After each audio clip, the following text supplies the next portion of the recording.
The symbols of atomic energy are becoming increasingly familiar to all of us in this age of the atom.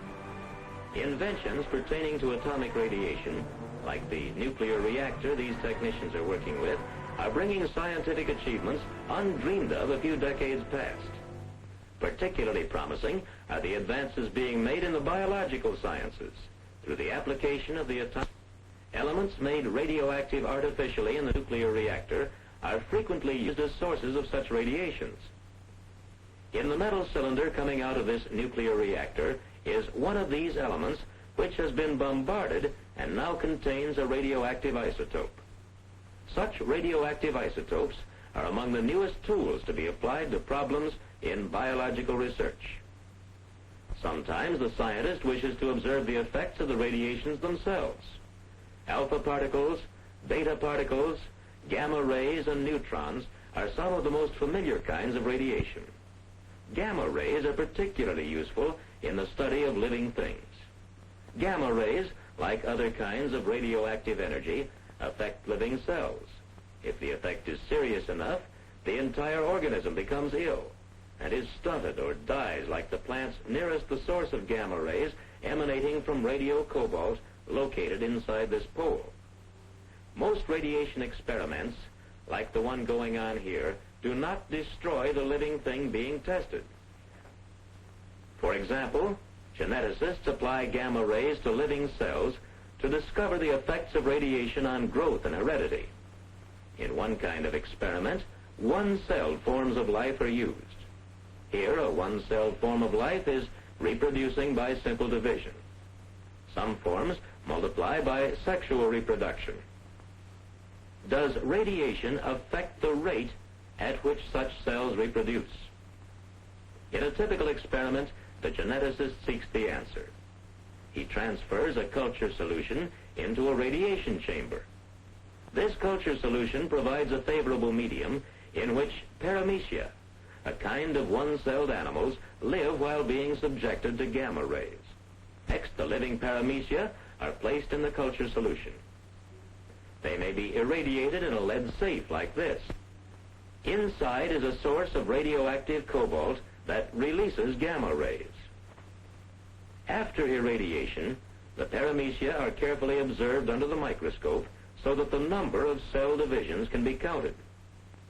The geneticist finds that the irradiated cells do reproduce faster than cells that have not been irradiated.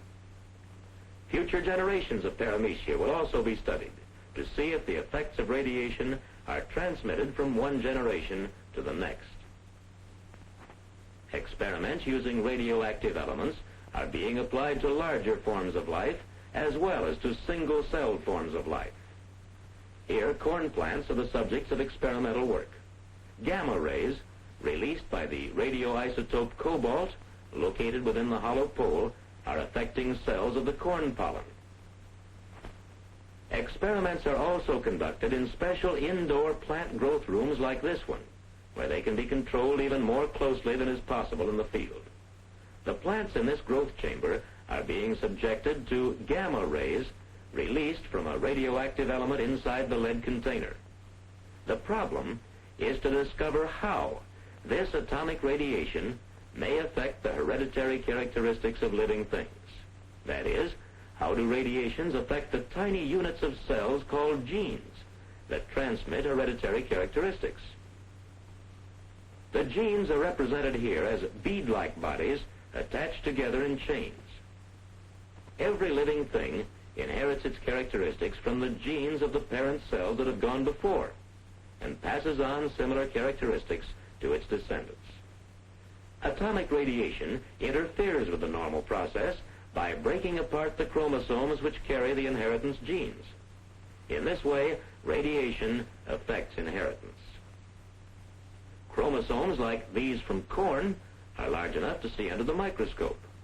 Here, there are some detached fragments of chromosomes, particularly at the upper right, proving that the atomic bombardment they have undergone has caused some of them to break apart. The exact results of such changes on future generations can be discovered through growth experiments. The results may be beneficial.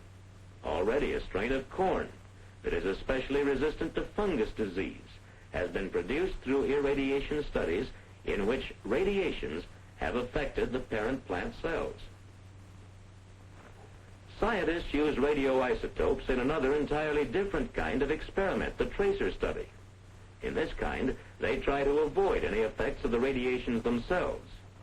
For example, in this experiment, plants called algae are being given radioactive carbon dioxide in order to study the food-making process carried on by their cells. Here is another research project in which radioactive carbon dioxide is used. The plants in this special greenhouse live in an atmosphere rich in radioactive carbon dioxide. Radioactive carbon dioxide is piped into the greenhouse. One objective is to produce quantities of radioactive plant products such as drugs, which can be used in experiments that may lead to improved techniques of diagnosing and treating some human diseases. Animals as well as plants may be the subjects of research using atomic radiation. Studies in nutrition often depend on the use of rats. Here, the experimenter uses a rat that has been fed radioactive table sugar. The experimenter places the rat in a special container where all of its waste products can be collected for analysis. By knowing how much radioactive sugar was fed and how much radioactive waste is given off, the physiologist may discover more facts about the chemical processes that take place when a carbohydrate is digested and used. Similar experiments may be performed to study the use of proteins, fats, or other types of food. The distribution of an element in an animal's body can also be tested using rats. In a typical experiment, blood is taken from a rat previously injected with radioactive iron. The blood will be tested for radioactivity to find how much of the radio iron is still present. To do this, the iron is removed from the blood sample and electroplated onto a small metal ring called a planchet. The amount of radio iron that electroplates out on the planchet can be exactly determined by using radiation counting equipment.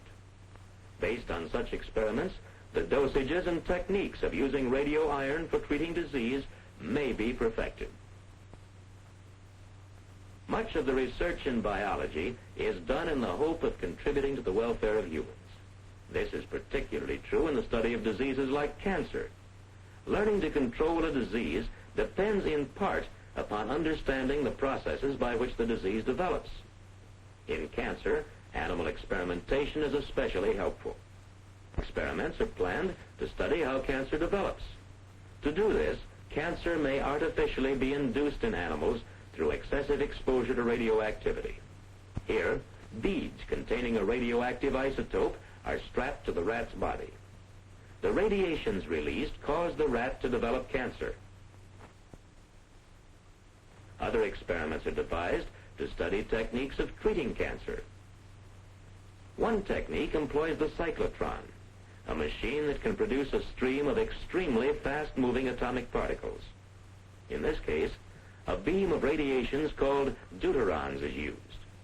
The treatment is given in a specially shielded room called a deuteron cave. The treatment depends upon focusing a narrow pencil-like stream of deuteron particles on the tumor. From time to time, the rat is turned so that the tumor is affected from different directions. The tumor receives a much larger amount of radiation than any of the surrounding tissue. In this way, the effects of radiations can be beneficial to the organism as a whole. Experiments of this type seem promising, but such treatments are not applied to humans until they have been thoroughly tested on animals. Radiobiologists use sources of radioactivity for internal human use as well as external use. Here, a liquid containing a radioactive isotope is being prepared for human use. Radioactive atoms in the solution will attack the cancer from within the body. Safeguards are continually being perfected to avoid damaging the healthy tissues of patients or those administering the treatment. Since atomic radiation improperly used may be extremely dangerous, much research has been done to discover the most effective protective measures. In league with physical scientists, biologists are learning how best to protect humans from dangerous amounts of radiation. Protective clothing, barriers made of radiation-resistant materials, remote control equipment, and medical tests are some of the measures developed through experimentation to guard against harmful exposure. From their raw material stage, through their use, to the ultimate disposal of any waste that remain, radioactive materials are handled according to techniques prescribed as the result of painstaking biological research. The future applications of atomic radiation can scarcely be imagined, but progress is being made and research is leading the way. And in this research, the biological sciences continue to take their place in the ongoing pattern of achievement by advancing man's understanding of life itself.